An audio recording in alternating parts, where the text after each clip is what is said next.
Hello everyone, আজকে আরেকটা নতুন রেসিপি নিয়ে চলে আসছি। আজকে আপনার সাথে শেয়ার করব ছোট মাছ বা গুঁড়া মাছ। অনেকেই খেতে চান না, রান্না করার অনেক ঝামেলা, কিন্তু আজকে আপনাদের সাথে খুব সহজভাবে এই রেসিপিটি শেয়ার করে দিচ্ছি। রান্না করার বেশি ঝামেলা হবে না, 10 মিনিটে ঝটপট করে বানিয়ে ফেলতে পারবেন। আর খেতে অসম্ভব মজা। শীতের দিনে এই মাছের ঝোল দিয়ে কড়কড়া ভাত বা গরম ভাত সেই লেভেলের টেস্ট ছিল ছোটোবেলায় যখন খেতাম। যাই হোক, আজকে লন্ডনে এই মাছটা পেয়ে গেলাম, বাজার থেকে নিয়ে আসছিলাম। সেদিন গিয়েছিলাম বাজারে, ছোট মাছ দেখে মনে হচ্ছিলো যে নিয়ে যাই। আর বয়সের সাথে সাথে ছোট মাছ খেতে খুব বেশি ভালো লাগে। যাই হোক, আজকে যে মাছটা নিয়েছি সেই মাছটা ছিল এই মাছের নামটা তো হয়তো আপনারা অনেকেই জানেন। তো এটা ছিল আমার খুবই একটা পছন্দের মাছ। ছোট মাছ অনেক রকমের আছে, তার ভিতরে এই মাছটা আমার খুব বেশি পছন্দ। তো এই মাছটাকে ভালো করে ওয়াশ করে নিয়েছি। এই মাছের নাম হলো বজুরি মাছ। ট্যাংরা মাছের চাইতে ছোট সাইজের হয়। ট্যাংরা মাছটা যেরকম এটা এরকমই বা ছোট সাইজের। বজুরি মাছের জন্য আমি পর্যাপ্ত পরিমাণে একটা লার্জ সাইজের অনিয়ন আর একটা টমেটো দিয়েছি। এখানে আমি চেরি টমেটো দিয়েছি, 8-10টা চেরি টমেটো কুচি করে কেটে নিয়েছি। Salt, turmeric powder, chilli powder, coriander powder, green chilli দিয়ে এখন ভালো করে হাত দিয়ে মাখিয়ে বসিয়ে দিব। মাখিয়ে বসিলে যেটা হয়, এটাতে টেস্ট অনেক বেশি ভালো আসে। আপনাদের হাতে সময় থাকলে আগেই মাখিয়ে রাখবেন, তারপর জাস্ট খাওয়ার একটু আগে রান্না করলেই হয়ে যাবে। এখন সব কিছু আমি একসাথে মেখে নিচ্ছি।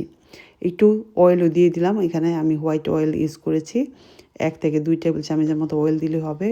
দিয়ে ভালো করে কষলিয়ে মাছটাকে মাখতে হবে। আবার মাছটাকে বেশি কষলানো যাবে না, আলতো হাতে কষলাতে হবে। দেখতেই পাচ্ছেন আপনার ভিডিওতে আমি কিভাবে মাছটাকে মাখালাম। এখন হাত ধুয়ে এখানে আমি পানি দিয়ে দিব। ঝোলটা মাছটা হতে বেশি সময় লাগে না, দেখতেই পারছেন মাছটা কত সুন্দর এবং ছোট ছোট। এই মাছটা যদি একবার রান্না করে খান না, গুঁড়া মাছ অনেক আছে, তার ভিতরে সব মাছ কিন্তু টেস্ট হয় না। আমার কাছে মনে হয় বজুরি মাছটা সবচেয়ে ওয়ান অফ দ্য বেস্ট মাছ, এবং কাচকি মাছ যেটার বলে বা কেচকি মাছ যেটার বলে সেই মাছটাই অনেক মজা হয়।